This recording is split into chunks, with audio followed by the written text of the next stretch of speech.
I'm Chris Sanders. I am currently the writer and director on The Wild Robot from DreamWorks Animation.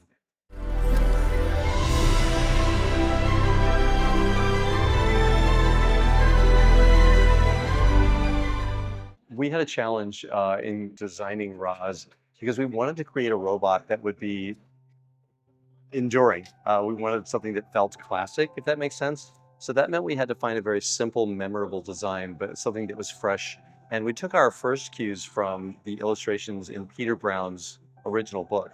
And he created a robot that was very graphic and very human, very humanoid. So I think we wanted to hold on to those proportions. I particularly liked her segmented arms that I thought were very, very versatile and could move around a lot. But at the same time, there was a lot of stuff that we had to, like information that we had to fill in. And so I was very insistent that we not have a mouth. I wanted her face to be relatively blank, save for her eyes.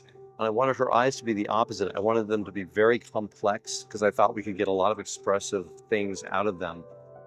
So really, in those limitations, it meant that the animators had to do all the acting physically and do all the timing with just her body to get the emotions that we wanted to transmit out. And then, of course, Lupita Nyong'o's performance was critical because without the voice, we wouldn't have our character. So between the design and the articulation that we built in, so that the animators had a lot of room to invent. And I was always really impressed with what the animators could come up with movement-wise. They went way beyond what I expected them to do. I would liken it to, like, whoever invented a skateboard didn't know that Tony Hawk was going to come along and do all these amazing things with it. So we gave Roz a lot of surprising and interesting articulation. But where the animators took her always, always impressed and surprised me.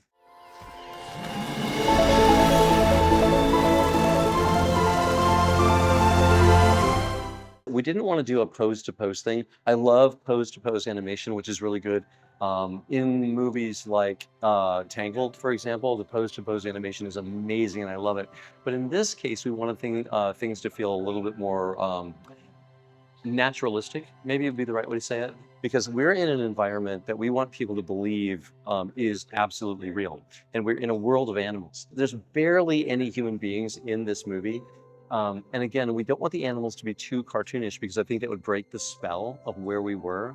So the animation style is more naturalistic in this particular movie. I think when you have really fanciful elements, you have animals who are in a way alien to us, and you have a robot, which is very, very fanciful. You don't want the animation to be too cartoonish because I think that would really, really be too much. I think the balance to things that are more fanciful would be animation that is more on the believable side. If you have like really great, like exaggerated shapes, you then want to cover them with textures that feel more real, and then the whole thing works better. A great example would be Bambi.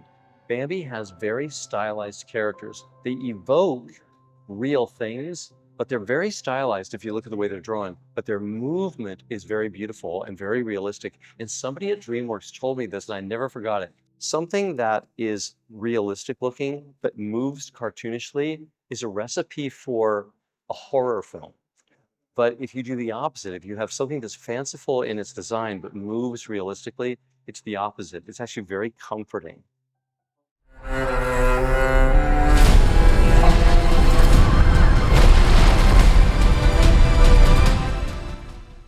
The impressionistic painterly style of the film is something that we leveraged off of the advances that had been made on Puss in Boots: The Last Wish and Bad Guys, that had a very graphic style, an illustrated style, but we wanted to push that even further. So we leveraged off of them to create the look for the Wild Robot, which is very soft and very impressionistic. And this is where I have to give full credit to Jeff Budsberg, our CFX supervisor, and Ramon Zebak, our production designer, for just taking the lead in all this. I'm the director, so I can ask for things, and I have a direction I want to go, and I have goals that I want to meet, and a whole thing that I want to weave together. But I don't know the nuts and bolts of how to do that. That's where their artistry comes in, because they can actually like write the software and actually create all these things. And what we ended up with is something that is absolutely unique. We had some early exploratory paintings that we identified as being the thing that we wanted the final film to look like. And I didn't know if we were really going to get that far, But I thought, okay, we're going to shoot for the moon on this. We're going to try to, like, I want this. And if we can get halfway there, then that'll still be amazing. But they got all the way there. And that was what was really impressive to me. And they would check in from time to time, every week and several times a week, and show me what they were up to and the things that they were doing. But there was a particular day where I was looking at what I thought was one of the exploratory paintings that we do, and it started to move.